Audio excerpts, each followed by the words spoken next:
साठी मी सर्वांचं पुन्हा एकदा स्वागत करतो आणि कराड अर्बन बँकेचं जे ट्रेनिंग सेंटर आहे त्या ट्रेनिंग सेंटरचे उपप्राचार्य इथं पाच मिनिटातच आपल्याला प्रेझेंटेशन देतील आणि ट्रेनिंग सेंटरवर आपल्याला ट्रेनिंग सेंटर संदर्भातली माहिती देतील 5 मिनिटं. तोपर्यंत आपले सर्वजण येतील आपण सेशन सुरू करू.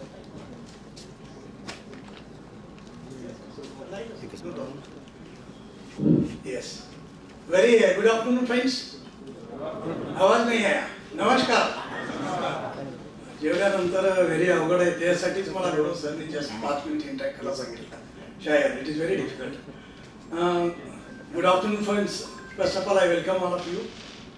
I thanks to STCI and all our Guru sir and executive mood, particularly our ex-GM GM of this treasury and their team. मित्रांनो थोडी इंग्लिश बोलायला शिकायला पाहिजे.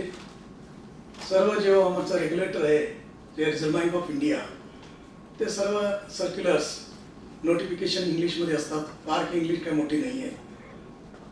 Friends, I welcome all of you. Myself Ram अपराज.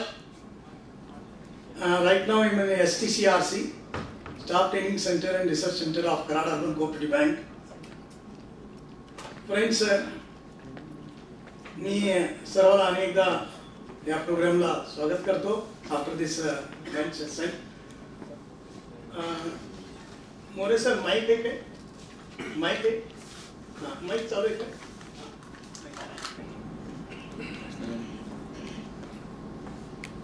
यानंतर STCIचे व्यास sir जे आहेत ते त्यांचं सेकंड सेशन सुरू करणार आहेत. तर त्यांना मी विनंती करतो की त्यांनी त्यांचं सेशन सुरू करावं.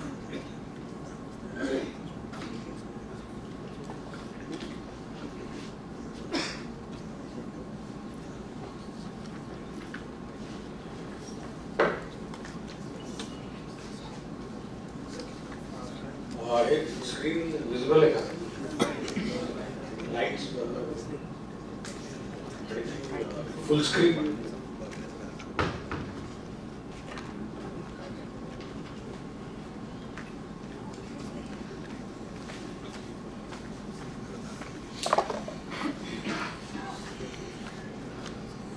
ऑपोज टू आपले एक्सपोर्ट्स जे बाहेर जातात त्यामुळे ह्या दोघांचं जर का ऍडिशन केलं आणि तिसरी गोष्ट म्हणजे रेमिटन्स म्हणजे बाहेर जे आपले लोक गेलेले आहेत जसं मिडल ईस्ट मध्ये, US मध्ये, ऑस्ट्रेलिया, न्यूझीलंड, युरोपमध्ये आपले इथले भारतीय लोक जे गेलेले आहेत ते जे पैसे पाठवतात that is known as remittance. तर ह्या तिन्ही कॉम्पोनंट्सना म्हणजे मर्कंटाईज, सर्व्हिस आणि रेमिटन्स या तिन्ही गोष्टींना जोडून जे शेवटी उरतं शिल्लक ते सरप्लस आहे का डेफिसिट आहे that is called current account deficit or current account surplus. आता ह्याच्यामध्ये generally India is a current account deficit country. फार कमी वेळेला असं होतं की आपला करंट अकाउंट सरप्लस असतो कारण आपलं मर्कंटाईज जे आयात निर्यातीचं जे गणित आहे ते जनरली डेफिसिट मध्येच असतं. त्यामुळे सर्व्हिस मध्ये सरप्लस असून सुद्धा ओव्हरऑल आपलं थोडाफार डेफिसिटच असतो. आता तो जर का जसं मगाशी शेख सरांनी सांगितलं सगळ्यात मोठा आपली इम्पोर्ट कमॉडिटी काय आहे? Crude oil. ठीक आहे. तर क्रूड ऑइलचे भाव जर का वाढले तर इम्पोर्ट बिल आपलं तेवढं वाढत जातं. म्हणजे मग करंट अकाउंट डेफिसिट आपला डेफिसिट जास्त वाढत जातो. म्हणजे आपलं देय जे आहे ते जास्त वाढत जातं. आता ते देय देण्याचे मार्ग काय आहे? तर तुमचं एक सगळ्यात पहिली गोष्ट म्हणजे तुमची राष्ट्रीय बचत म्हणजे डोमेस्टिक सेव्हिंग ही फार उच्च असली पाहिजे जर का ते फंड करायचं असेल. पण शक्यतो इमर्जिंग मार्केट्समध्ये ते गणित कधीच बसत नाही आणि आपलं डोमेस्टिक सेव्हिंग जरी खूप जास्त असलं जनरली एशियन इकॉनॉमीजमध्ये 30-40% ऑफ GDP इतकं सेव्हिंग असतं आपलं नॉमिनल GDP सगळ्याच एशियन कंट्रीजमध्ये. तसं इंडियाचं पण अराउंड 30%. पण आता तो सेव्हिंग रेट हळूहळू कमी व्हायला लागलाय. याचं कारण लोक सेव्हिंग करायच्या ऐवजी जास्त इन्व्हेस्टमेंट करायला लागले इक्विटीमध्ये म्हणा, डेरिव्हेटिव्ह मध्ये म्हणा, असल्या इन्स्ट्रुमेंट्स मध्ये कारण रिटर्न्स तिथे जास्त वाटतात त्यांना. तर ही फार चिंताजनक बाब आहे. तर आता हे जर कमी पडायला लागलं तर मग हे आपण फंड कसं करणार? हे कॅपिटल काय? इथे आपल्याला FDI आणि FPI चा उपयोग होतो कारण इथे कॅपिटल तुम्हाला नाही मिळत आहे तर फॉरेन कॅपिटल तुम्ही बॉरो करता आणि त्यांनी तुम्ही फंड करता. त्यामुळे FPI, FDI हे पैसे आपल्याकडे येणं हे अत्यंत गरजेचं आहे कारण आपलं देय सुद्धा डॉलर्स मध्ये सो आय सुद्धा आपली डॉलर्समध्ये पाहिजे, जितकी जास्त होईल तितकी. त्याच्यानंतर फिस्कल डेफिसिट बद्दल मी आधीच सांगितलेलं आहे. आता हे डिमांड पुल इन्फ्लेशन आणि कॉस्ट पुश इन्फ्लेशन या अगदी प्युअर अर्थशास्त्राच्या कॉन्सेप्ट आहेत, पण समजायला अगदी सोपे आहेत. महागाईचा दर नक्की कशामुळे वाढतो? जर का अन्नाचे भाव वर गेले तर महागाईचा इंडेक्स वर जातो. अन्नाचे भाव वर गेले हे सप्लाय साइड आहे, म्हणजे हे कॉस्ट पुश म्हणतात. इनपुट कॉस्ट आपली वाढली त्याच्यामुळे महागाई वाढली. तर तो सप्लाय साइड फॅक्टर्स जे असतात त्याच्यामुळे मुख्यत्वे करून कॉस्ट पुश इन्फ्लेशन होतं. पण हेच जर का ऍग्रिगेट डिमांड वाढली, जर एखाद्या गोष्टीची मागणी खूप वाढली त्याच्यामुळे त्या गोष्टीचा भाव वर गेला तर त्याला डिमांड पुल इन्फ्लेशन म्हणतात.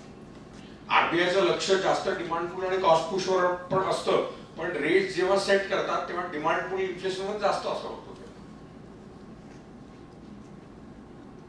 आता ह्याच्यामध्ये सगळेच बाबी मी घेत नाही, कारण बऱ्याचशा गोष्टी इमिजिएटली आपल्याला म्हणजे अगदी काय म्हणतात त्याला आत्ताच्या आत्ता आपल्याला रिलेव्हंट नाहीये. जसं पीएमआय वगैरे तुम्ही बघतच असाल, परचेसिंग मॅनेजर इंडेक्स, ते लिडिंग इंडेक्स असतात. आयआयपी बद्दल मी बोललेलोच आहे. कन्झम्पशनचे बरेचसे हाय फ्रिक्वेन्सी इंडिकेटर्स असतात. जसं ट्रॅक्टर सेल किती झाला, गाड्यांचा सेल किती झाला, पॅसेंजर व्हेकल्स किती विकल्या गेल्या, हे आपल्याला वर्तमानपत्रातही कळतं. कारण त्या बातम्या जर का इकॉनॉमिक टाइम्स, बिझनेस स्टँडर्ड तुम्ही वाचत असला तर त्याच्यामध्ये त्याचा सगळा आढावा घेतला जातो. त्याच्यावरून आपल्याला कळतं की एकंदर मागणी किती आहे ह्या सर्व गोष्टींना. आता ह्याच्यामध्ये सगळ्यात महत्वाची लिक्विडिटीच्या संदर्भात सगळ्यात महत्वाची गोष्ट बघितली जाणारी म्हणजे गव्हर्नमेंट कॅश बॅलन्स. गव्हर्नमेंटकडे किती कॅश आहे, सरप्लस आहे, डेफिसिट आहे, काय आहे.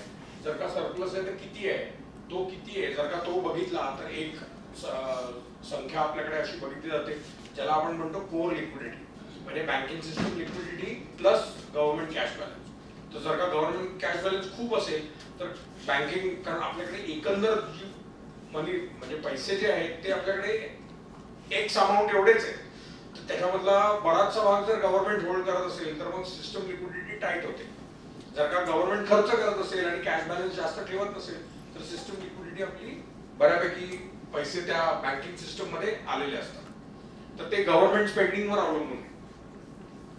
याच्यामध्ये ओएमओ वगैरे आपण केलेले आहे, क्रूड ऑइल प्राइसेस देखील आपण केलेले आहे. हे निगेटिव्ह आउटपुट गॅप आहे, ती जरा एक अपेक्षित दर असतो वाढीचा, म्हणजे पोटेन्शियल रेट ऑफ ग्रोथ, म्हणजे किती आपण जर का फुल सगळे रिसोर्सेस आपण एम्प्लॉय केले तर आता जसं कराड अर्बनचे सगळे लोक पूर्ण वेळ काम करत राहिले तर ती कुठल्या दरामध्ये त्याची बॅलन्स शीट वाढेल याचा काही अपेक्षित दर असतो. आणि खरा काय दर आहे त्याच्यामध्ये जी गॅप असते ती जर का निगेटिव्ह असेल याचा अर्थ तुम्ही म्हणजे ओव्हर कपॅसिटी करताय, म्हणजे तुम्ही गरजेपेक्षा जास्त किंवा जेवढी तुमची पोटेन्शियल रेट आहे त्याच्यापेक्षा जास्त तुम्ही आउटपुट करताय, तर कुठे ना कुठेतरी तो पुढे जाऊन स्लॅक निर्माण होईल. म्हणजे ओव्हर कपॅसिटी झाली म्हणजे ज्याची गरज नाही ते आपण उत्पादन करत राहिलो तर मग त्या भागांच्या किमती पडून मग त्याची डिमांड पण पडून असं करून महागाई त्यावेळेला त्या म्हणून इकॉनॉमीज मध्ये जे बिझनेस सायकल्स म्हणतात ते ह्याच्यामुळेच होतं की when economy is over heating कुठेतरी ते डिप्रेशनकडे जात असतं, कारण तेवढी मागणीच नाहीये तुमच्याकडे, तेवढं तुम्ही उत्पादन करताय तर स्लॅक त्याचं होणार. तर त्याला ते निगेटिव्ह आउटपुट गॅप वगैरे असे संज्ञा वापरतात. आता ह्याच्यामध्ये जे निगेटिव्ह आउटपुट गॅप मी म्हणतोय ते लोक म्हणतात की you are growing below potential, म्हणजे खूप मी जसं म्हणलं ओव्हर कपॅसिटी, तसं इथे तुम्हाला कपॅसिटी आहे तुमची 100% पण तुम्ही 70% वापरताय किंवा 65% वापरताय, तर मग ते पण तुम्हाला म्हणजे you are not growing at full capacity. पण ते खऱ्या प्रत्यक्ष ह्याच्यामध्ये फुल कपॅसिटीमध्ये ग्रो होणं फारच अवघड आहे, especially for developing countries like India.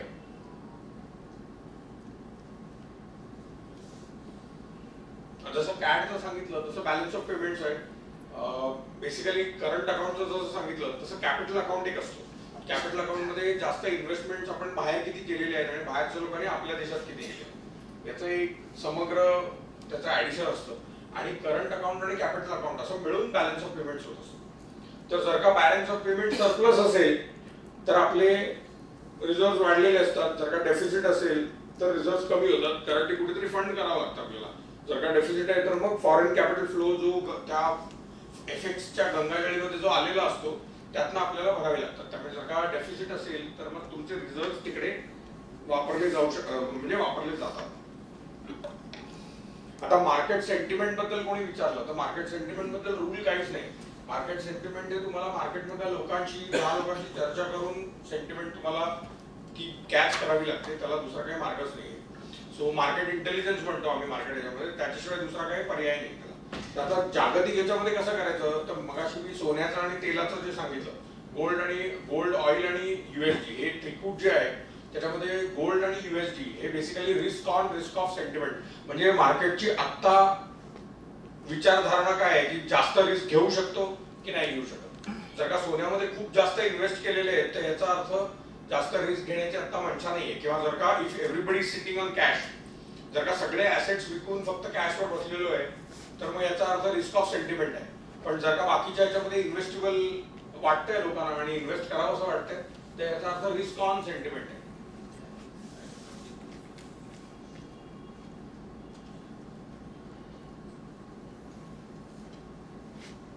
आता रिअल सगळ्यात महत्वाची गोष्ट म्हणजे आपण एवढा वेळ मॅक्रोवर जे काय थोडा वेळ बोललो त्याच्यामध्ये इन्फ्लेशन आणि इंटरेस्ट रेट यांचा संबंध काय.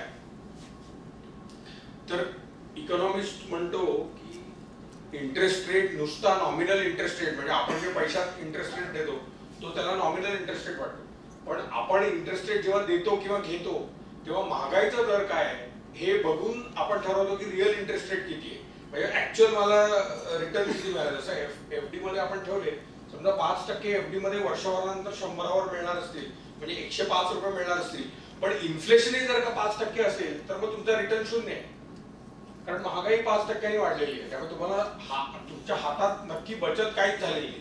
सो इकॉनॉमिक्सच्या दृष्टीने रिअल इंटरेस्ट रेट महत्वाचे असतात आणि आरबीआय रिअल इंटरेस्ट रेटच बघत असतो जेव्हा बघत असतं. पण ते फॉरवर्ड लुकिंग म्हणजे 1 वर्षानंतर काय होणार आहे याचा अंदाज बांधून ते पॉलिसी, जसं मी सुरुवातीला म्हणलं पॉलिसी स्टान्स बनवताना ते ह्या गोष्टीचा विचार करत असतात.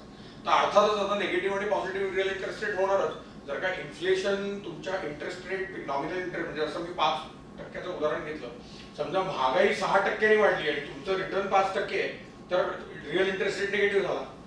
तुम्ही 1% कमी मिळतं तुम्हाला महागाईच्या दराच्या प्रमाणे. आणि तेच समजा 3% महागाई वाढली आणि इंटरेस्ट रेट 5% वाढला तर तुमचा रिअल इंटरेस्ट रेट पॉझिटिव्ह झाला, 2% जास्त मिळाले तुम्हाला ज्या दराने इन्फ्लेशन वाढलं त्याच्यापेक्षा. So it is nominal interest rate minus inflation real interest rate, त्याचं जे काही गणित होईल त्याच्यावर ते पॉझिटिव्ह निगेटिव्ह ठरत असतं. आता ह्याच्यामध्ये स्वॉप्स हा जो प्रकार आहे, हा इथे जो प्रकार स्वॉप्स म्हणून मांडला गेलेला आहे ते बेसिकली लिव्हिंग करन्सी स्वॉप्स हे आरबीआय करत असतं इंटरव्हीन करण्यासाठी. पण स्वॉप म्हणजे काय, तर स्पॉट मध्ये बाय करायचं डॉलर, तुमच्यापैकी जे करन्सी डेस्क किंवा करन्सी हँडल करत असतील स्पॉट मध्ये USD बाय करायचे आणि फॉरवर्ड मध्ये विकायची किंवा उलट फॉरवर्ड स्पॉट मध्ये विकायची आणि फॉरवर्ड मध्ये बाय करायची. ते आरबीआयचा आउटलुक काय त्याच्यावर बरेचदा अवलंबून असतं.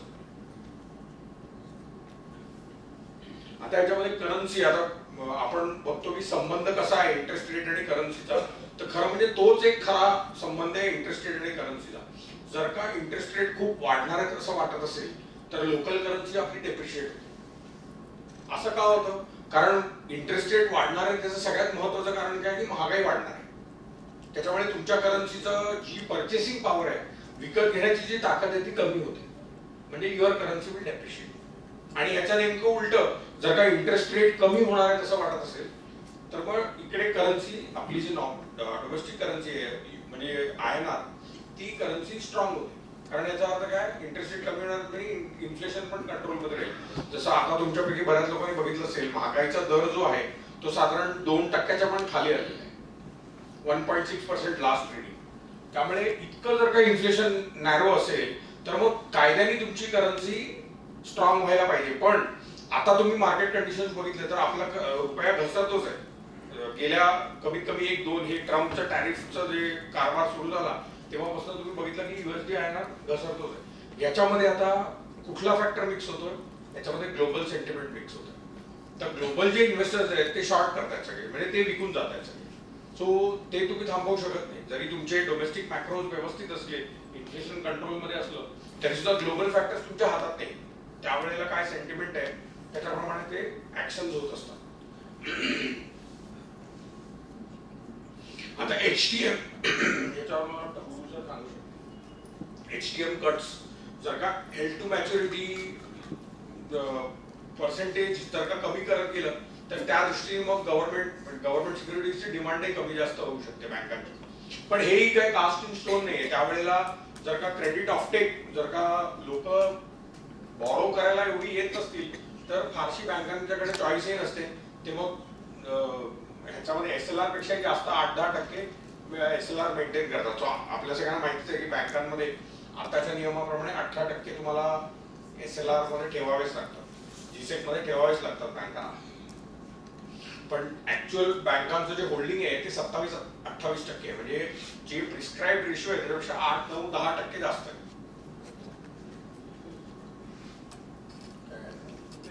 बेसिकली इंटरेस्ट इन्कम जनरेशन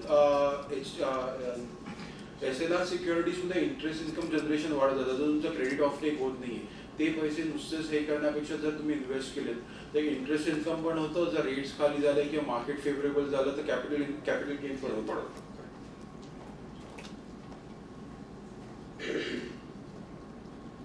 आता या वर्षी कर्ज बाजार जे डेट मार्केट्स आहेत त्यांचा कसा काय राहिलेला व्यवहार त्याचा थोडं आपण पटापट बघू.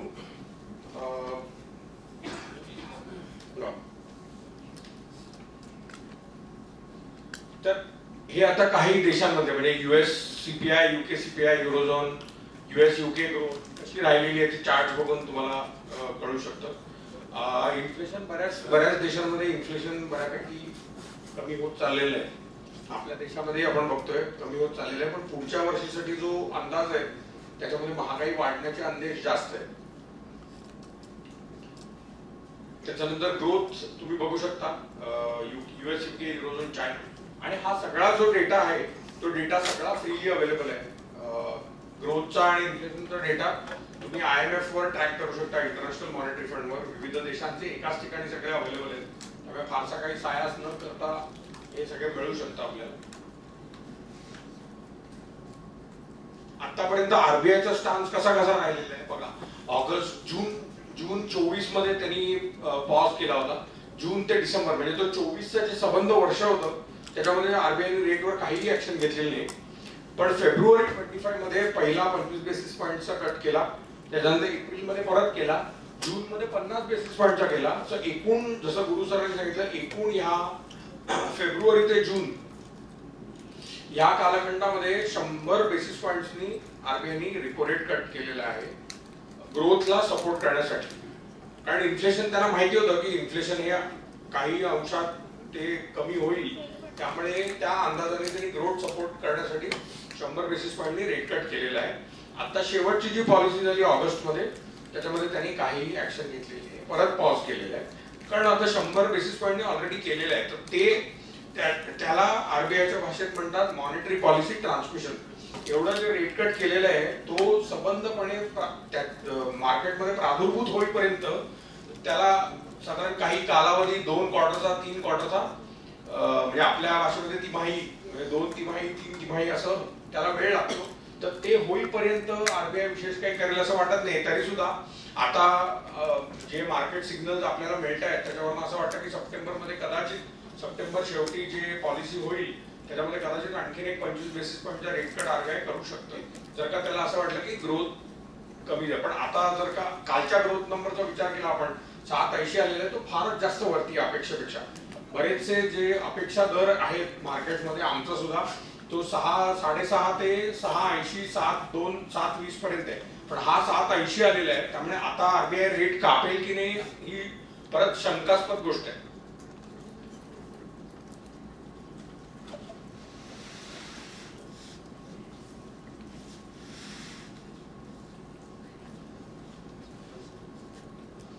RBIच्या दृष्टीने ग्रोथ फोरकास्ट बघा Q1 FY27 म्हणजे पहिला जो FY27 चा म्हणजे पुढच्या वर्षीचा पहिला क्वार्टर याचा ग्रोथ म्हणजे वाढीचा दर हा साधारण 6.6 आहे आणि आता ह्या वर्षीचा FY26 चा फायनान्शियल इयर 26 चा 6.5% आणि तो अनचेंज राहिलेला आहे. म्हणजे पॉलिसी RBI हे इन्फ्लेशन आणि ग्रोथचे दर बदलत असतं त्यांच्या आउटलुक प्रमाणे. पण या वेळेला तो स्थिर राहिलेला आहे 6.5 वर. आणि महागाईचा दर कमी केलेला आहे फ्रॉम जून टू ऑगस्ट. जून मध्ये तो 3.7 होता आता तो 3.1 आहे. तर आणि पुढच्या पहिल्या क्वार्टरचा मी जे म्हणत होतो की अंदाज जो आहे आरबीआयचा तो 3.1 वरनं 4.9 इतका महागाईचा दर वाढणार आहे. म्हणजे तो 5% जवळ जाणार आहे. हे सगळे टक्के आहेत, बाय द वे, पर्सेंटेजेस आहेत.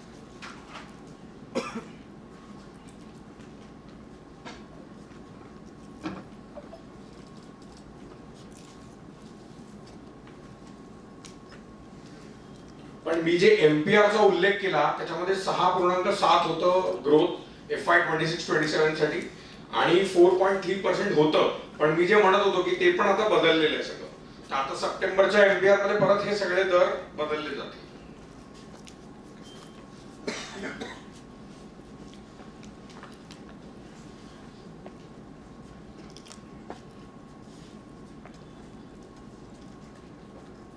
आमचा फोरकास्ट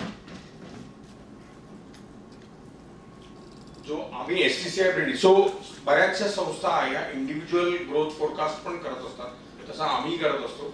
तर आमचा ह्या वर्षीचा 6.5% आहे, जो आरबीआयच्या जवळपासच आहे. आणि इन्फ्लेशनचं जे आहे ते इन्फ्लेशनचा फोरकास्ट थोडासा आमचा डायव्हर्जंट आहे. सो Q3 मध्ये थोडंसं आम्हाला इन्फ्लेशन कमी होताना दिसतंय, जे काय आता होईल आणि परत मग वाढताना जाते. मग तो आरबीआयच्या लाईनवरच येतोय बेसिकली. सो पुढच्या वर्षीपर्यंत तो 4.5-5% रेंज मध्ये आला पाहिजे.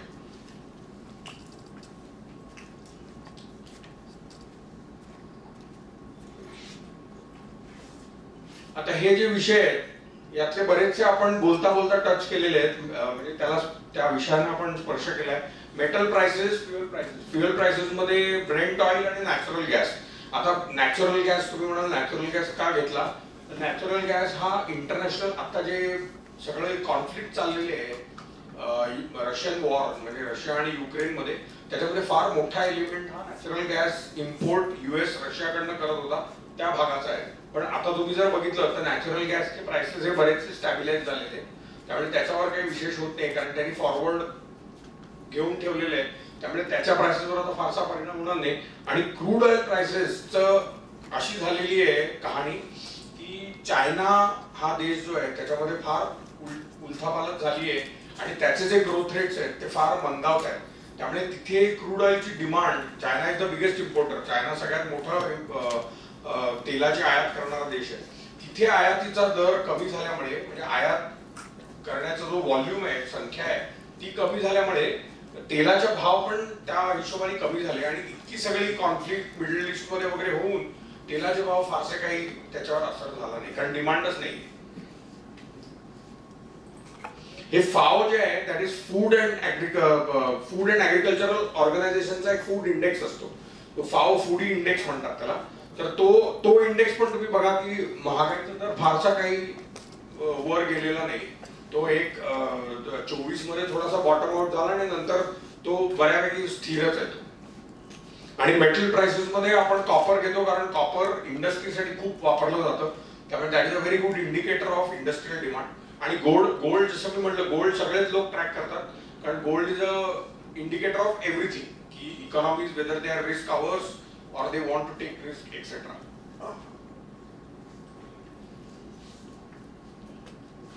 मगाशी जे आपण बोलत होतो सरकारचं एकंदर, आपण आतापर्यंत बघा इकॉनॉमीमध्ये 4 बॅलन्स शीट्स फार महत्वाचे असतात. एक असतं हाऊसहोल्ड बॅलन्स शीट, जे आपले घरातल्या लोकांचे जे सेव्हिंग्सच्या सवयी आहेत किंवा इन्व्हेस्टमेंटच्या सवयी आहेत त्याच्यावर हाऊसहोल्ड बॅलन्स शीट असतं. दुसरी बॅलन्स शीट असते कॉर्पोरेट बॅलन्स शीट, म्हणजे इंडस्ट्री कशी चाललेली आहे, त्यांचं इन्व्हेस्टमेंट कसं चाललेलं आहे, ते बॅलन्स शीट कसं मॅनेज करताय. तिसरी बॅलन्स शीट असते सगळ्यात महत्वाची, ती आरबीआयची, की आरबीआय पैसे, कारण आरबीआय एकमेव संस्था अशी आहे की जी कॅश, मी जसं सुरुवातीला म्हटलं, कॅश प्रिंट करू शकते.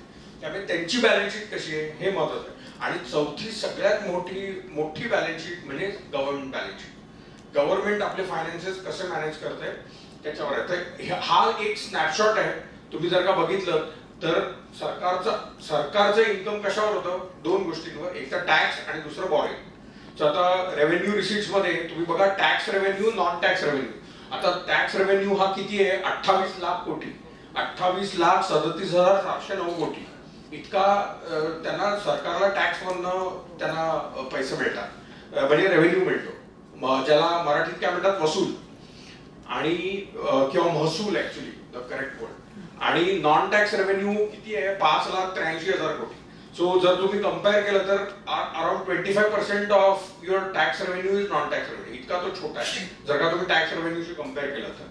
त्याच्यानंतर नॉन डेट कॅपिटल रिसिट्स म्हणजे सरकारची आय जी कर्ज न घेता त्यांना मिळालेली आहे, म्हणजे इंटरेस्ट पेमेंट जे लोक सरकारला करतात अशा ज्या इन्स्ट्रुमेंट्स आहेत त्याच्यामधनं किती झाले तर त्यांचं बजेटेड एस्टिमेट आहे 76,000 कोटीचं.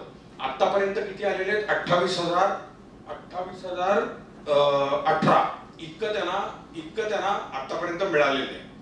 बरं, हे सगळं मिळून करायचं काय? सरकार करतं काय? तर विविध योजना ज्या राबवल्या जातात त्या, आणि प्लस जे आपले रस्ते बांधणी वगैरे हे जी कामं आहेत, ब्रिज बांधणं, त्याच्यानंतर इलेक्ट्रिसिटी सप्लाय, हे जे सेंट्रल सब्जेक्ट्स आहेत आणि स्टेट सब्जेक्ट ह्याच्यामध्ये नाही आहे, फक्त युनियन गव्हर्नमेंट अकाउंट्स आहेत. तर सेंट्रल ह्याच्यामध्ये रेव्हेन्यू एक्सपेंडिचर आणि कॅपिटल एक्सपेंडिचर. आता रेव्हेन्यू एक्सपेंडिचर मध्ये 3 सगळ्यात मोठे कॉम्पोनंट्स काय आहेत? त्याचे जीसेक बॉरोइंग केलेले त्याच्यावरचे इंटरेस्ट पेमेंट हे सगळ्यात मोठे आहे. या बजेटमध्ये इंटरेस्ट पेमेंट फक्त 12 लाख कोटी, फक्त इंटरेस्ट पेमेंट ह्या वर्षाचं 12 लाख कोटीच्या आत बाहेर आहे. ते कशावर अवलंबून असतं की आउटस्टँडिंग डेट किती आहे गव्हर्नमेंट त्याच्यावर, कारण तेवढं इंटरेस्ट तुम्हाला सर्व्हिस करावंच लागणार, कारण गव्हर्नमेंट डिफॉल्ट करू शकत नाही. दुसरं आहे कॅपिटल आणि प्लस हे इंटरेस्ट पेमेंट एक. दुसरं सरकारी जे नोकरी करतात त्यांचे सॅलरी पेमेंट, डिफेन्सच्या सॅलरी पेमेंट हे दुसरं. आणि तिसरं सगळ्यात महत्वाचं म्हणजे पेन्शन पेमेंट. हे 3 कॉम्पोनंट्स जवळजवळ 80 ते 90% रेव्हेन्यू एक्सपेंडिचर कव्हर करतात. आणि त्याच्यात सुद्धा सगळ्यात मोठं इंटरेस्ट पेमेंटच आहे. आणि कॅपिटल एक्सपेंडिचर जसं मी सांगितलं, जे नवीन डेव्हलपमेंटसाठी, जसं आता समजा कराडून कुठेतरी एक असा हायवे बनवला जो अस्तित्वातच नाहीये, तर ते कॅपिटल एक्सपेंडिचर मध्ये येईल, कारण त्याच्यामध्ये मल्टिप्लायर इफेक्ट्स मिळतात जे, आणि हे काम फक्त सरकारच करू शकतं. अर्थातच कोणी इंडस्ट्रियलिस्ट किंवा कोणी असं म्हणणार नाही की मी माझ्या इंडस्ट्रीसाठी एवढा मोठा रस्ता बांधतो, कारण इट इज नॉट फिजिबल. हे स्टेट, हे नॅशनल गव्हर्नमेंटच काम आहे आणि तेच लोक करत असतात. So that comes under capital expenditure. किंवा डिफेन्ससाठी नवीन इक्विपमेंट घेणं, अर्थातच याच्यामध्ये ते सगळं येत नाही, कारण डिफेन्सचा अकाउंट थोडे वेगळेच असतात. पण जनरली मी सांगतो की नवीन कॅपिटल क्रिएट करणं हे ज्याच्यासाठी आहे, त्या हेतूनी जे पैसे खर्च केले जातात त्याला क्लासिफाय केलं जातं कॅपिटल एक्सपेंडिचर. आता पण डेफिसिटचे किती प्रकार आहेत? तर फिस्कल डेफिसिट, रेव्हेन्यू डेफिसिट आणि प्रायमरी डेफिसिट. तर हे 3 प्रकार आहेत. तर ह्याच्यामध्ये काय फरक आहे? तर फिस्कल डेफिसिट ही बेसिकली तुमच्या टोटल जे रेव्हेन्यू आहे, टोटल रेव्हेन्यू, त्याच्यामध्ये तुम्ही टोटल एक्सपेंडिचर काढून टाकलं तर ते एक बजेट डेफिसिट, फिस्कल डेफिसिट सारखं होतं. त्याच्यानंतर रेव्हेन्यू डेफिसिट म्हणजे रेव्हेन्यू एक्सपेंडिचर. आता मी तुम्हाला म्हटलं रेव्हेन्यू रिसीट आणि रेव्हेन्यू एक्सपेंडिचर. तर revenue receipt minus revenue expenditure हे जर तुम्ही केलं तर तुम्हाला रेव्हेन्यू डेफिसिट मिळेल. आणि त्याच्यामधनं तुम्ही इंटरेस्ट पेमेंटचा भाग काढला तर तुम्हाला प्रायमरी डेफिसिट, जर फिस्कल डेफिसिट मधनं काढला. तर हे तिन्ही पॅरामीटर्स बाहेरच्या क्रेडिट रेटिंग एजन्सीज नित्य नियमाने बघत असतात की सरकार आपलं फायनान्सिंग, बजेट फायनान्सिंग कशा प्रकारे मॅनेज करतं. जर का फिस्कल डेफिसिटची, आता बघा फिस्कल डेफिसिट किती आहे आपलं, मी तुम्हाला म्हटलं 16 लाख कोटीच्या आसपास आहे, म्हणजे 15,68,936 कोटी इतकं या वर्षीचं फिस्कल डेफिसिट आहे. तर तुम्ही जर का बघितलं तर आतापर्यंत किती केलेले आहे, तर 2,80,732 इतका फिस्कल डेफिसिट आतापर्यंत झालेलं आहे. पण हे वर्षाच्या अखेरीपर्यंत अर्थातच हे सगळे आकडे बदलणार आहेत. म्हणजे हे आता फक्त स्नॅपशॉट आम्हाला जे झाले ते आम्ही दिलेले आहे. याच्या पुढचं जे आहे ते अर्थातच चित्र सगळं वेगळं होत जाणार.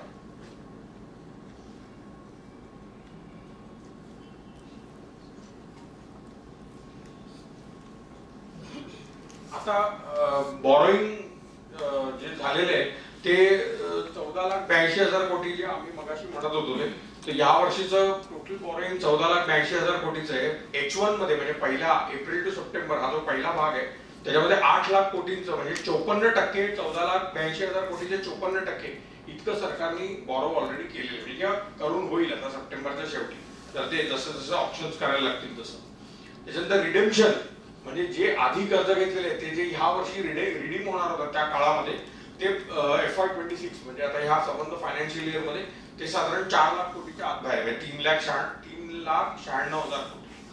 त्याच्यानंतर ऍक्च्युअल बॉरोइंग टिल डेट म्हणजे परत FYTD हे 6,06,000 कोटी 6,06,000 कोटी इतकं झालेलं आहे, which is 41% of total FY26 borrowing. आणि SGS प्रायमरी मार्केटमध्ये इश्युअन्सेस आम्हाला एक्सपेक्टेड आहे 10 ते 11 लाख कोटी फॉर FY26. पण ते कसं असतं, स्टेट गव्हर्नमेंटचं इतकं बांधील नसतं कॅलेंडर. जसं सेंट्रल गव्हर्नमेंटने एकदा कॅलेंडर दिल्यानंतर फारसे त्यात बदल होत नाही, पण स्टेट गव्हर्नमेंट कॅलेंडर एक देतं आणि ऍक्च्युअल बॉरोइंग त्याचं वेगळंच असतं काहीतरी. त्यामुळे त्याच्यामध्ये एवढा अंदाज मांडणं थोडं कठीण असतं.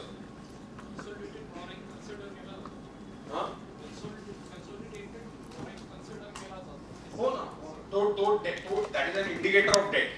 सो 24 लाख कोटी जर तुमचं टोटल बॉरोइंग असेल तर ह्याचा अर्थ तुमचा जीडीपी, नॉमिनल जीडीपी ह्या वर्षीचा किती आहे, 3,56,000 कोटी इतका जीडीपी आहे.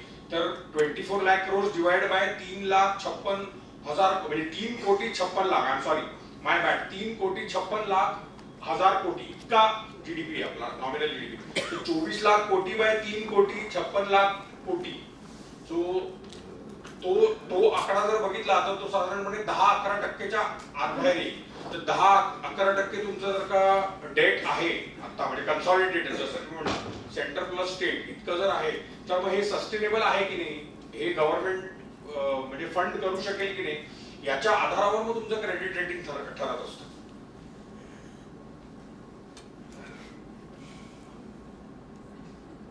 आणि T-बिलचं पण कॅलेंडर अनाउन्स होतं क्वार्टरली. तर आता तुम्ही बघितलं तर 2,47,000 कोटी पहिल्या ऑप्शन मध्ये बॉरो केलेले आहेत, तेवढे अनाउन्स केलेले, तेवढे ह्याच्यामध्ये फारसा बदल होत नाही. सो सेंट्रल गव्हर्नमेंटचं जे बॉरोइंग असतं ते अगदी तंतोतंत ते जे लिहिलेलं असतं तसंच होतं. आणि सेकंड क्वार्टरसाठी 2,70,000 कोटी अनाउन्स केलं होतं आणि आतापर्यंत 1,42,000 कोटी घेतलेले म्हणजे सरकारने T-बिल मार्फत कर्ज घेतलेले.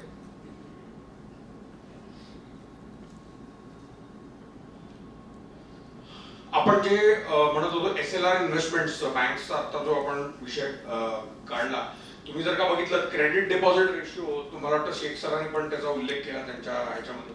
तर क्रेडिट डिपॉझिट रेशिओ जर बघितला तर बराचसा तो 78 ते 80 या रेंजमध्येच तो वर खाली होत असतो.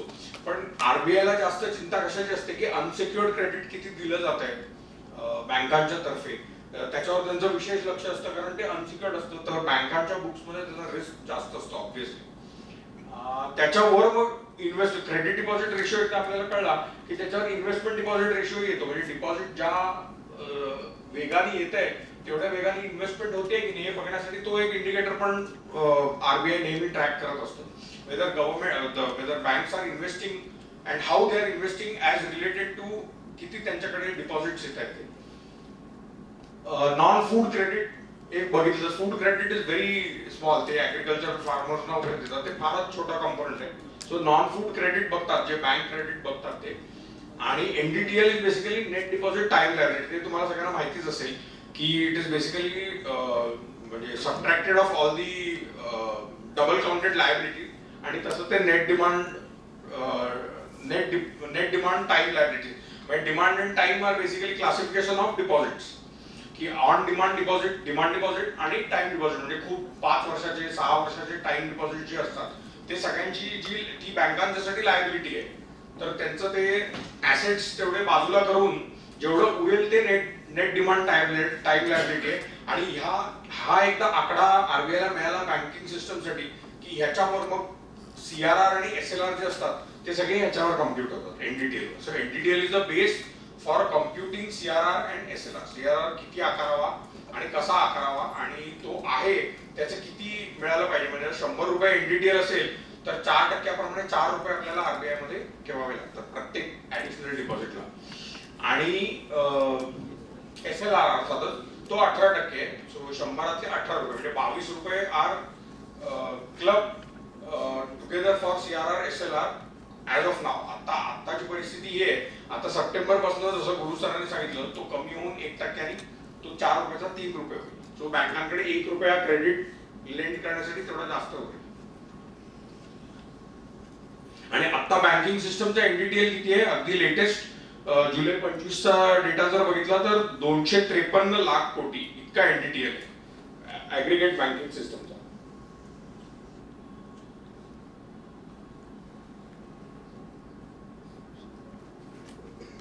हे विषय आपण बरेच घेतलेले आहेत. पॉलिसी कॉरिडॉर मी सांगितलेलं आहे आणि लिक्विडिटी कंडिशन बद्दल बोललेलं आहे. आता लिक्विडिटी कंडिशन सरप्लस मध्ये आहे, त्यामुळे बँकिंग सिस्टम कडे पैसा आहे. पण हे ऍग्रीगेट आपण जेव्हा इथे एकच गोष्ट नमूद करण्यासारखी आहे की ऍग्रीगेट लेवलवर आपण सरप्लस म्हणतो, पण प्रत्येक बँकेकडे तो सरप्लस असतोच असं नाही. हे बँक सापेक्ष पण असतं. म्हणजे प्रत्येक बँक ही नेहमी म्हणजे सिस्टम सरप्लस मध्ये म्हणजे सगळ्याच बँका सरप्लस मध्ये आहेत असा त्याचा निष्कर्ष काढू शकत नाही आपण. आणि तुम्ही बघाल तर मी जे म्हणलं ऑपरेटिंग रेट जो टार्गेट आहे WSR तो बघा तुम्ही फार क्वचित वेळेला त्या पिवळ्या रेषेच्या खाली आलेला इथे आणि फारच क्वचित वेळेला तो MSFच्या वर गेलेला आहे. MSFच्या वर गेला की RBI इंटरव्हेन्शन सुरू करतं किंवा SDFच्या खाली आला की RBI इंटरव्हेन्शन सुरू करतं. इंटरव्हेन्शन म्हणजे काय, तो VRRR करेल किंवा VRRR करेल जशी परिस्थिती असेल तशी. डेफिसिट असेल, समजा सरप्लस असेल तर VRRR अनाउन्स करेल म्हणजे बँकांना तेवढा अवेन्यू असतो to post funds with RBI. आणि जर का डेफिसिट असेल तर VRR करेल म्हणजे तो फंड्स देईल बँकांना, where banks can then borrow from RBI आणि मग तो डेफिसिट तेवढा गॅपनी कमी होऊ शकतो. तर ते RBIच्या फाईन ट्युनिंग ऑपरेशनवर ते डिसाईड करत असतात की कधी कुठलं आपण अनाउन्स करावं. आता ह्याच्यामध्ये सिस्टम आउटफ्लोज काय होतात तर मी जसं सांगितलं गव्हर्नमेंटचा रेव्हेन्यू कशात मिळतो, टॅक्स मध्ये. तर सगळ्यात मोठं ट्रॅक आपण कशाचा ठेवतो, जीएसटीचा. जीएसटी आउटफ्लो किती झाला आता तुम्ही बघितलं तर सरासरी एक साधारण 1,80,000 ते 2 लाख कोटी इतका महिन्याचा आपला आउटफ्लो जातो जीएसटीचा. तो सिस्टम मधून बाहेर जातो, तो सरकारच्याकडे जातो. ते कोर लिक्विडिटी मध्ये येतं पण बँकिंग सिस्टम लिक्विडिटी मधून तेवढे पैसे कमी होतात. सो ते प्रेशर क्रिएट करतं बँकिंग लिक्विडिटीवर. तसं झालं की मग WSR हळूहळू वाढायला लागतो, मग बँकांना प्रेशर व्हायला लागतं. मग RBI येऊन सांगतं की ओके मी VRR अनाउन्स करतोय, so you will have that much funds. पण ते सुद्धा सगळेच बँक ऍक्सेस करतात किंवा करू शकतात असंही नाही. त्यावेळेला काय काय परिस्थिती आहे त्या बँक सापेक्ष तसं ते अवलंबून असतं.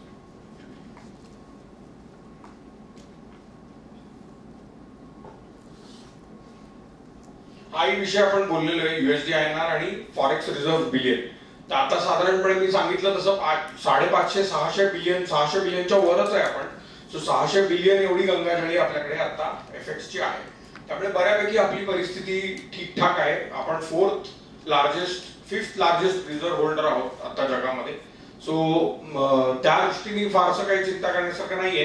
पण हे आता टॅरिफचं जे काही सगळं चाललेलं आहे गोष्ट, त्याच्यामध्ये आता पुढे गोष्टी कशा उलगडत आहेत याच्याकडे लोकांचं लक्ष लागून राहिलेलं आहे. आता आजच बातमी आलेली आहे की काल रात्री US सुप्रीम कोर्टाने ट्रम्पचे जे काही निर्णय आहेत टॅरिफ बद्दल त्यातले बरेचसे निर्णय हे गैर आहेत असा निर्णय दिलेला आहे. त्यामुळे आता त्याच्या पुढे मग कशा ते बॉरोइंग ऍक्टिव्हिटी तेवढी जोमाने होत राहील. आता ह्याच्यामध्ये यील्ड रेंजेस बघा. अपेक्षित मार्केट हा थोडासा मार्केट इंटेलिजन्सचा प्रकार आहे आणि हे काही म्हणजे काय म्हणतात त्याला अंतिम सत्य नाहीये. ही सुद्धा लेवल्स बदलत जातील. पण आता जे आम्हाला वाटतंय की 10 इयर जीसेक यील्ड 6.30 ते 6.70 मध्ये राहील. 10 इयर SGS 6.80 ते 7.60 मध्ये राहील. लॉंग इयर म्हणजे 15 वर्षाच्या पुढील जे पेपर आहेत म्हणजे 16 ते 40 हा जो यील्ड कर्वचा भाग आहे एस्पेशली SGS म्हणजे स्टेट डेव्हलपमेंट लोन्सचा तो 7.40 ते 8 मध्ये राहील. 1 इयर T-बिल 5.30 ते 5.65 याच्यामध्ये अपेक्षित आहे. आता राहणार मीडियम टर्म मध्ये आउटलुक म्हणजे हा Q3चा आम्ही देतोय. सो 10 इयर कॉर्पोरेट बॉन्ड 7.5 ते 7.35.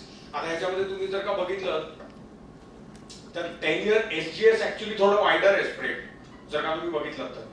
पण कॉर्पोरेट बॉन्ड 7.5 ते 7.35 म्हणजे त्याचा रेंज थोडा नॅरोच आहे कारण त्याच्यामध्ये कदाचित इश्युअन्स तेवढे सप्लाय नाहीये. त्यामुळे तो फारसा हलणार नाही अशी अपेक्षा आहे. त्याप्रमाणे तुमच्या पोर्टफोलिओमध्ये मग जसं डिस्कशन केलं लॉंगर 10 इयर बॉन्ड्स ठेवायचे की शॉर्टर 10 इयर बॉन्ड्स ठेवायचे इंटरेस्ट रेट वाढत असतील तर तुम्ही शॉर्टर टेनर किंवा ट्रेजरी बिल्स मध्ये शिफ्ट करू शकता. So basically depending on the market scenario तुम्ही स्वतःचं पोझिशनिंग करू शकता. आता याच्यामध्ये एक गोष्ट महत्वाची सरांनी सांगितली, LCR जो रेशिओ आहे तो बेसिकली आपल्याला 2008-9चं जे क्रायसिस झालं त्याच्यानंतर त्याच्यावर बँकांनी जास्त विचार करायला लागला की ऍसेट तुमच्याकडे असलं तरी ते आयत्या वेळेला जर क्रायसिस मध्ये काढायचं तर लिक्विड नसतं. तर मग त्याच्यासाठी HQLA म्हणजे आता नवीन कॅटेगरी जसं SLR सर म्हणले तसं high quality liquid assets. Liquid म्हणजे काय तर मला माझ्या डोक्यात विचार येता क्षणी मला ते लिक्विड ते काढता आलं पाहिजे त्या वेळेला, कारण मार्केट क्रायसिस मध्ये असताना ते आपल्याला माहिती आहे की आपल्याला विकता येत नाही इझिली. त्यामुळे त्या दृष्टीने ऍसेट्स बांधून ठेवणं बँकेमध्ये, म्हणून तो लिक्विडिटी कव्हरेज रेशो म्हणतात त्याला LCR. सो बेसिकली मगाशी होतं की आपण 10 year लिक्विड बेंचमार्क मध्ये का होतं. सी बेसिकली जेव्हा अशा सिच्युएशन्स मध्ये जेव्हा एक्झिट करायचं असं मे बी काय इलिक्विड सिक्युरिटीज एक्झिट नाही होत, पण 10 year benchmark is the most liquid आणि त्याच्यात तुम्हाला एनी टाइम कोट अवेलेबल असतो आणि you can liquidate it at possible. See may be 5-10 पैसे पुढे मागे but the liquidity is always there.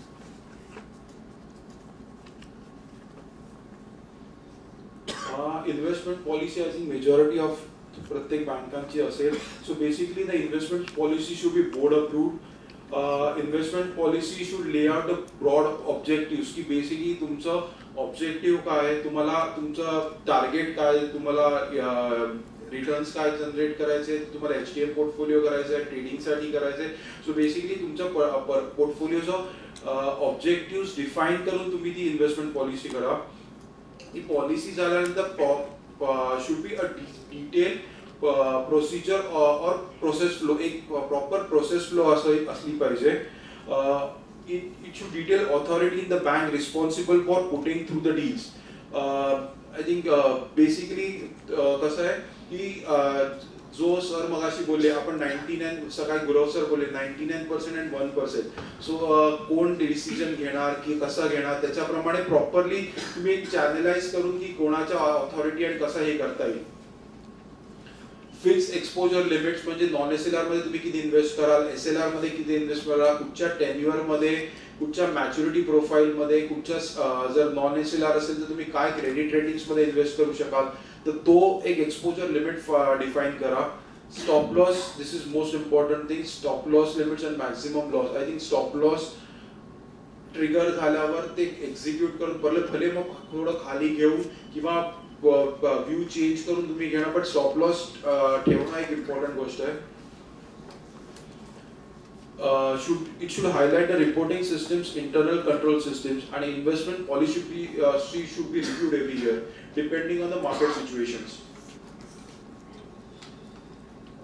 I think प्रत्येक जण इथे I think प्रत्येकाला हे असेल की UCBs are required to classify their investment portfolio in HTM available for sale AFS आणि HFT held for trading.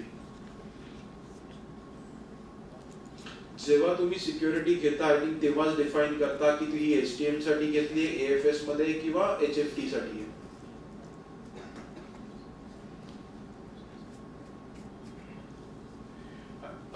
Building HTM portfolio. Basically ह्याच्यात eligible securities I think SLR आहेत. हे non SLR securities I think 18 September 2007च्या अगोदर जे घेतले होते ते नॉन SLR ते अवेलेबल होते HTM साठी. आय थिंक आता कोणाकडे जास्त नसतील ते हे नसेल. सो बेसिकली HTM मध्ये तुम्हाला काय घ्यायचं, तुमचं ऑब्जेक्टिव्ह काय, मगाशी जसं आपण विचार केला की long term securities, higher earning securities तुम्ही HTM साठी घेऊ शकता.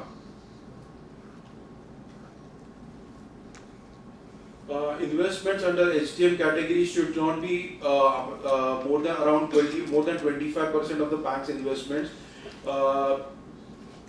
However, UCBs are permitted to exceed the limit provided the excess comprises of SLR securities and investment made under TLTRO as specified by RBI. I think कोविडच्या वेळेला TLTRO वगैरे bonds आले होते, तर त्याच्यामुळे त्या हिशोबाने तुम्ही करू शकता.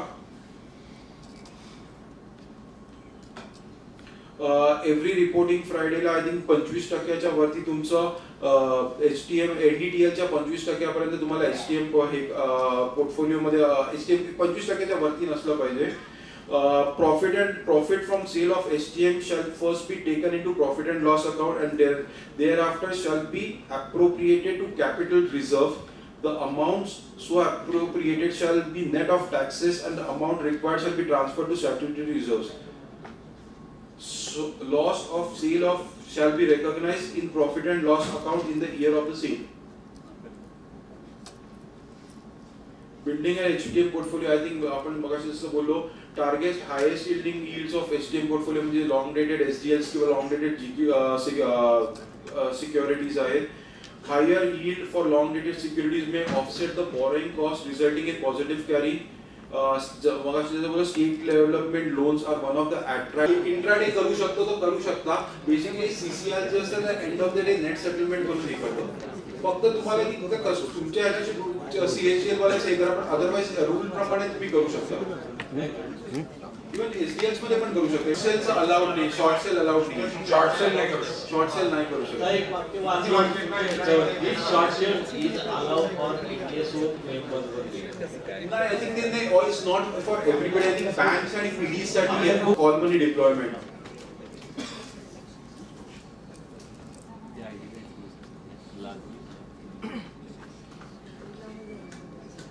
Shift from HTM, I think मगाशी आता आपणच हे केलं की once a year up to 5% तुम्ही शिफ्ट करू शकता.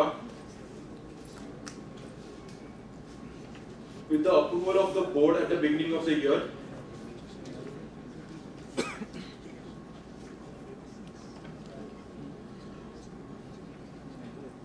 Shifting from AFS to HFT and vice versa, UCBs may shift investments from AFS category to HFT category with the approval of board of directors.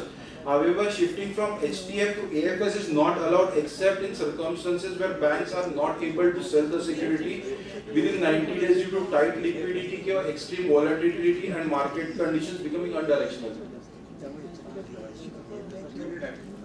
Unidirectional. आता जसं चाललंय yield वरच चाललंय.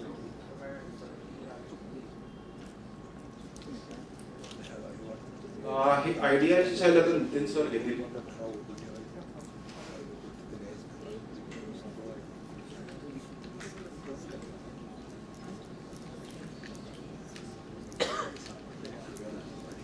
Idea तसं sir म्हटले की आमचा टेक्निकल विषय आहे ना, तर तो टेक्निकल नाही आहे, हा प्रॅक्टिकल विषय आहे बरं आयडिया. तर सरांनी थोडं सांगितलं की तुमच्या पद्धतीनं तुम्ही सांगा कसं सांगता येईल.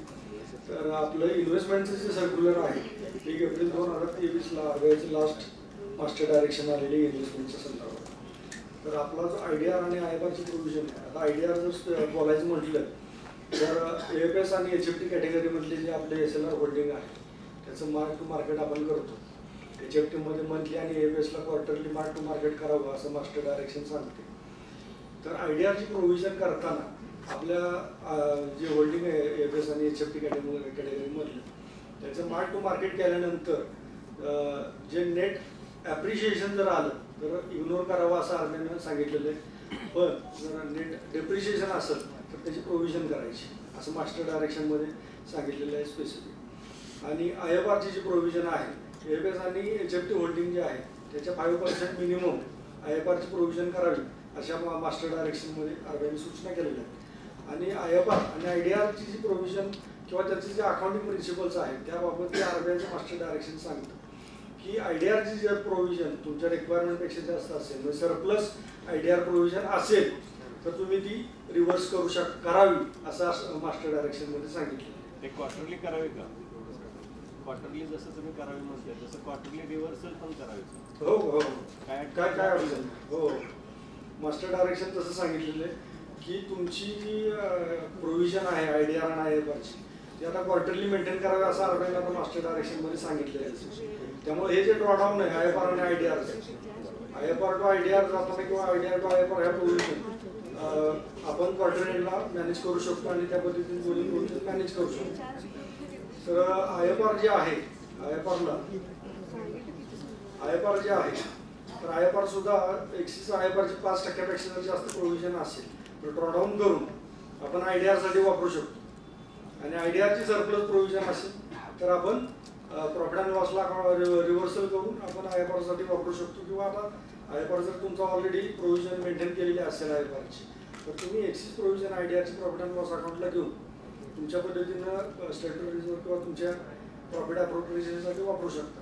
यामध्ये आयडीआरची जी प्रोव्हिजन आहे ते आपण सगळ्यांना माहिती आहे की आपण प्रॉफिट अँड लॉस अकाउंटला डेबिट टाकून आपण आयडीआरची प्रोव्हिजन करतो की ज्याला contingent provision against diminution in the value of SLR securities in HFT आणि AFS कॅटेगरी, अशा पद्धतीने टेक्निकल बोर्ड आहे.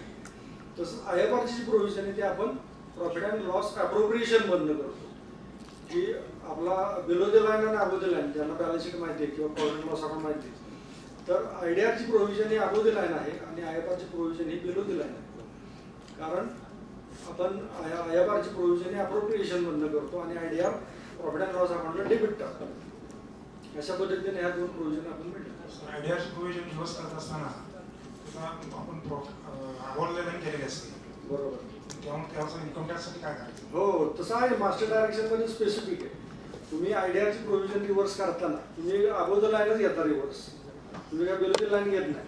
अबोव द लाईन घेतल्यामुळं त्याच्यावरचा नेट ऑफ टॅक्स करावा लागतो, त्याच्यावरची प्रोव्हिजन करावी लागते स्टॅट्युटरी रिझर्व्हची, आणि त्यानंतर जी रक्कम राहते तीच आपण IFRला फिरवू शकतो असं मास्टर डायरेक्शनच क्लिअर सांगितलेलं आहे. इन्कम टॅक्स हो हो, नेट ऑफ टॅक्स आणि स्टॅट्युटरी रिझर्व्ह असं स्पेसिफिक वर्डिंग आहे. हॅलो सर, आयडीआरला आपण प्रोव्हिजन करतो त्याला समजा आपल्या AFS म्हणजे 10 सिक्युरिटी आहे, त्यातले 4 सिक्युरिटी डेप्रिशिएशन आहेत आणि 6 सिक्युरिटी आहेत ते ॲप्रिसिएशन आहे. ॲग्रिगेट केलं तर माझं ॲप्रिसिएशन येत आहे, म्हणजे प्रोव्हिजन करायला लागत नाही ना. कारण आमची परवा स्टॅट्युटरी म्हटले जे तुमचे 4 सिक्युरिटी डेप्रिशिएशन मध्ये तेवढं तुम्ही प्रोव्हिजन करायलाच नाही, त्या ॲप्रिसिएशनचा काही विषयच नाही. आपण त्यांना मास्टर डायरेक्शन दाखवले की सगळं सांगितलं. आरबीआय स्पेसिफिक सांगते की मार्क टू मार्केट केल्यानंतर जर ॲप्रिशिएशन आणि डेप्रिशिएशन जर नेट ॲप्रिशिएशन असेल तर इग्नोर होणार आहे आणि नेट डेप्रिशिएशन असेल तर त्याची प्रोव्हिजन करायची आहे.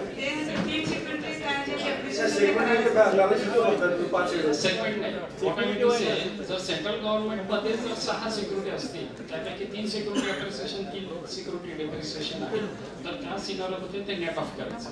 बट जर समजा स्टेट गव्हर्नमेंट सिक्युरिटीज आहे त्याच्यामध्ये सगळीकडे डेप्रिसिएशन आहे तर तुम्हाला फुल्ली प्रोव्हाइड करा. नाही सर, असं काय नाहीये.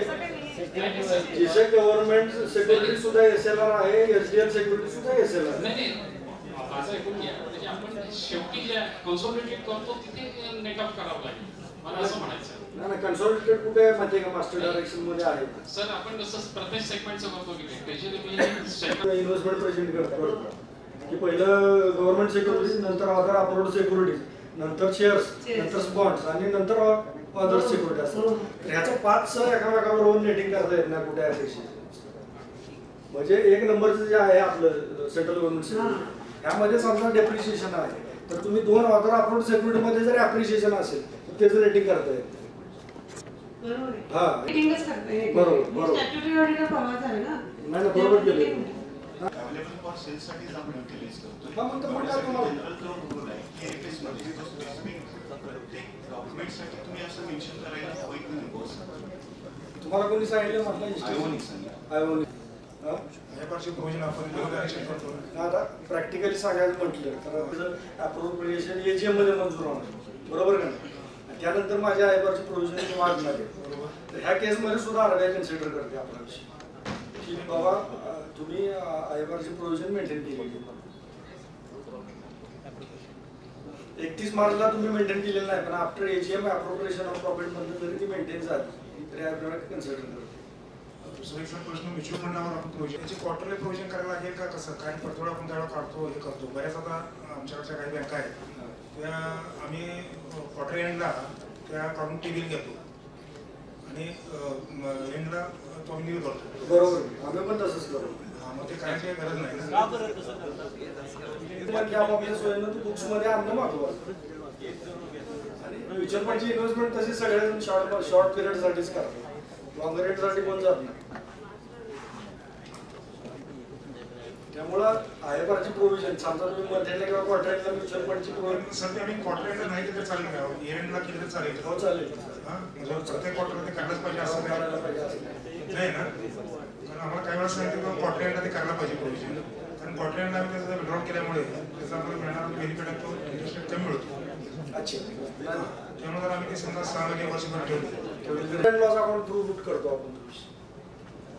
पण तुम्ही मला सांगा, तुम्ही 30 सप्टेंबरला आपण करणार आहे आणि स्टेट गव्हर्नमेंट सिक्युरिटी या दोन्हीचं लिक्विडिटी किंवा गॅरंटी आरबीआय देते. तर मग हे गव्हर्नमेंट सिक्युरिटी असताना हे वेगळं परत स्टेट गव्हर्नमेंट सिक्युरिटीज वेगळं करायचं काय प्रयोजन? पहिलं होतंच स्टेट गव्हर्नमेंट सिक्युरिटीज वेगळं परत का असेल लॉन्च केलं? जर दोन्हीची गॅरंटी आरबीआय देतं, त्याचं इन्कम रिटर्न सुद्धा जर आरबीआय देतं, तर हे वेगळं का केलं? आरबीआय नाही, सेंट्रल जे येते स्टेट गव्हर्नमेंट सिक्युरिटीजमध्ये ते आरबीआयच्या वतीने ती गॅरंटी देतं सेंट्रल गव्हर्नमेंट. असा फरक आहे. स्टेट गव्हर्नमेंट सिक्युरिटीज जे फंड्स राईज केले जाते ते पैसे राज्य सरकार वापरतात. राज्य सरकारला ऍब्सोल्युटली बरोबर. आम्हाला ही संधी दिली त्यांनी आणि हा प्लॅटफॉर्म उपलब्ध करून दिला, जेणेकरून आम्ही तुमच्याशी संवाद चांगल्या प्रकारे साधू शकलो आणि तुम्ही इतक्या लक्षपूर्वक आणि अत्यंत शांतपणे आमचं म्हणणं ऐकून घेतलं, याच्याबद्दल मनापासून आभार. Shaikh sir, thank you very much.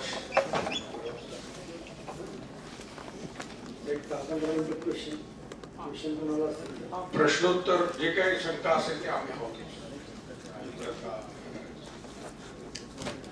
मी सुरुवात अशी करतो की आदित्य सर, आपण इंडियामध्ये जसं आपल्या देशात मार्केटला 10 इयर बेंचमार्क फॉलो करतो, तसं US मार्केटमध्ये 10 इयर US यील्ड म्हणजे तिथं पण 10 इयरचा होतो.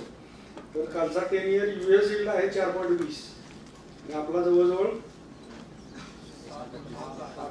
6.60 चाललेला आहे. तर हा जो 200-250 बेसिसचा गॅप आहे, त्याचं रिझनिंग काय म्हणजे इकॉनॉमीच्या अँगल? हे बघा, हे आता दोन मोठ्या इकॉनॉमीज आहेत. पहिली गोष्ट ही लक्षात ठेवली पाहिजे की India is an emerging market. त्यामुळे इथले जे सेन्सिटिव्ह फॅक्टर्स आहेत त्याच्या हिशोबाने आता मागे आपण बघितलं, दोन गोष्टी फार महत्वाच्या झालेल्या आहेत. एक तर जीएसटीचं कम्प्लीट रिड्रॉइंग करण्याचे प्रपोजल्स चाललेले आहेत. ते प्रपोजल आता जीएसटी काउन्सिलला दिलेले. त्याच्यामुळे सरळ सरळ काय होतं, जीएसटी मधनं रेव्हेन्यू कमी होणार आहे अशी आशंका जरी लोकांना आली, विशेष करून बॉन्ड ट्रेडर्सना, तर त्यांना असं वाटतं की फिस्कल डेफिसिट आपलं वाढेल. ते वाढल्यामुळे त्यांना असं वाटेल की बॉन्डचा सप्लाय खूप जास्त येईल. असं जेव्हा शंका असते तेव्हा लोक बॉन्ड, तो सप्लाय वाढायच्या अगोदरच बॉन्ड विकून मोकळे होतात.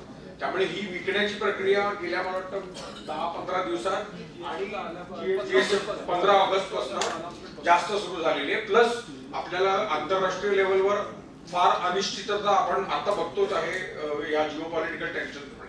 तो अशा वेळेला ऍक्च्युली लॉजिक काय सांगतं की रिस्क फ्री जो ऍसेट असेल त्याच्यामध्ये लोकांनी विकत घ्यावं. पण आता ट्रम्पनी आपल्यावरच 50% टॅरिफ लावल्यामुळे सेंटिमेंट दोन्ही मार्केटमध्ये खराब झालेले, इक्विटीमध्ये पण डेटमध्ये पण. त्यामुळे लोक तेही शॉर्ट, डेट पण शॉर्ट करून ते लोक मला वाटतं जास्त कॅशवरच बसलेले असावेत असा माझा अंदाज आहे. याच्याबद्दल नक्की मी काय सांगत नाही तुम्हाला, पण ह्या सगळ्या प्रक्रियेमुळे आपली यील्ड जी आहे ती एकदम गेल्या महिन्याभरामध्ये साधारणपणे 6.35 6.40च्या याच्यामध्ये असलेले 6.20 हा तो एकदम वाढून आता 6.60 पर्यंत आलेला. त्यामुळे अत्यंत ही म्हणजे बऱ्याच बँकांच्या ऍसेट साईडला खूपच त्रासदायक गोष्ट झालेली आहे गेल्या 1-1.5 महिन्यामध्ये. As oppose to US yield, US मध्ये आता काय झालेलं आहे की मी जसं म्हणलं मगाशी की आता पॉवेलचं मागच्या आठवड्यामध्ये जॅक्सन होलचं स्टेटमेंट आलं. त्याच्यामध्ये त्यांनी असं विधान केलं की मी इंटरेस्ट रेट कापायला मी तयार आहे, किंवा माझी मानसिकता आता, किंवा फेडची मानसिकता त्याची म्हणजे त्याची एकट्याची नाही, त्यांचं पण काउन्सिल ऑफ गव्हर्नर्स असतं, फेडरल रिझर्व्हचे 14 गव्हर्नर असतात, त्यांचं जे कमिटी बसते आपल्याकडे जसं MPC बसतं तसं त्यांच्याकडे, तर त्यांचा कल जास्तीत जास्त रेट कटकडे होत चाललेला आहे. आता असं विधान युएसनी जर केलं तर US ट्रेझरीमध्ये इन्व्हेस्टेड सगळं जग आहे, म्हणजे चायना, जपान, इंडिया सगळेच लोक US ट्रेझरीमध्ये इन्व्हेस्टेड आहेत. तर जर का त्यांना असं वाटत असेल की हे इंटरेस्ट रेट कमी करणार आहेत तर obviously more people will come to buy UST. So मग UST यील्ड जे आहे ते अर्थातच कमी होते. त्यामुळे हा स्प्रेड असा वाईड होत गेलेला आहे. याला म्हणजे अगदी सार रूपाने सांगायचं झालं तर दोन्ही देशांच्या आपापल्या परिस्थिती आणि त्याच्यावर आंतरराष्ट्रीय परिस्थिती असं दोघांचं मिळून होऊन ते स्प्रेड वाईडन होण्यासाठी कारणीभूत झाले.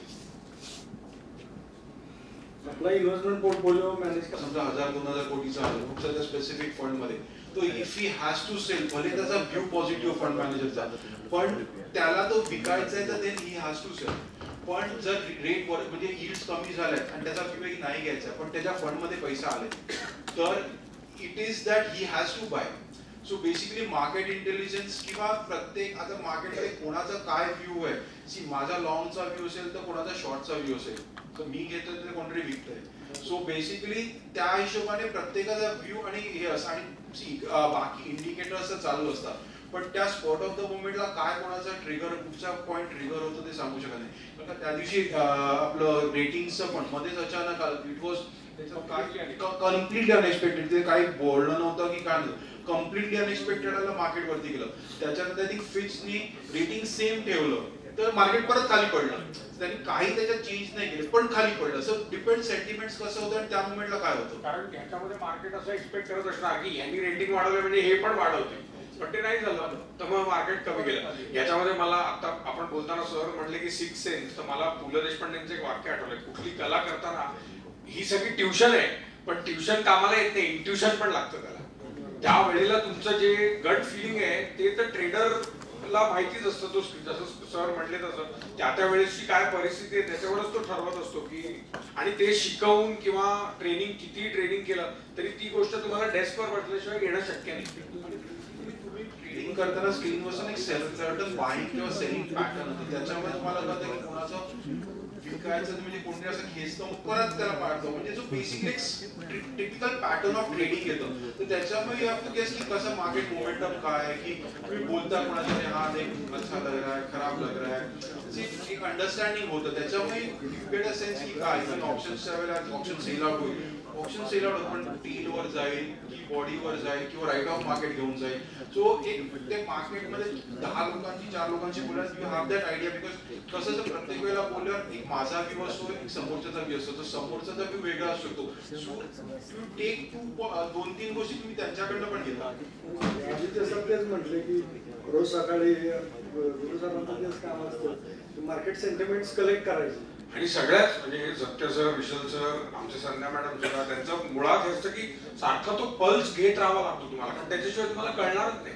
आणि ते एकमेकांशी संवाद साधत किंवा बोलतच व्ह्यूज एक्सचेंज करतात आणि त्याच्यानंतरच त्यांना ठरवतं की अच्छा हे 10 लोक असं म्हणतात की सेंटिमेंट खराब आहे, तर त्याच्यावरनं ह्यांनाही असं वाटत असेल की नाही आता मार्केटमध्येच लोकांचं मत असं आहे की नाहीये ठीक सेंटिमेंट, मग त्याच्यावर मग पोझिशन डिपेंड करतं. पण ती अशी म्हणजे फ्रेम मध्ये आणण्यासारखी ती गोष्टच नाही, ती तुम्हाला सतत बोलत राहून आणि डेस्कवर काम करूनच ते म्हणजे अनुभवाची गोष्ट आहे.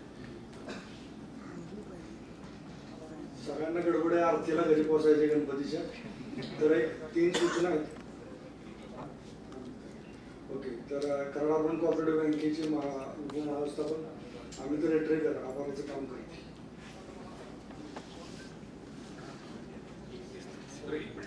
फक्त आमच्यातर्फे नितीन सरांनी एक मोमेंटो दे मला सर्वतोपरी सायलेंट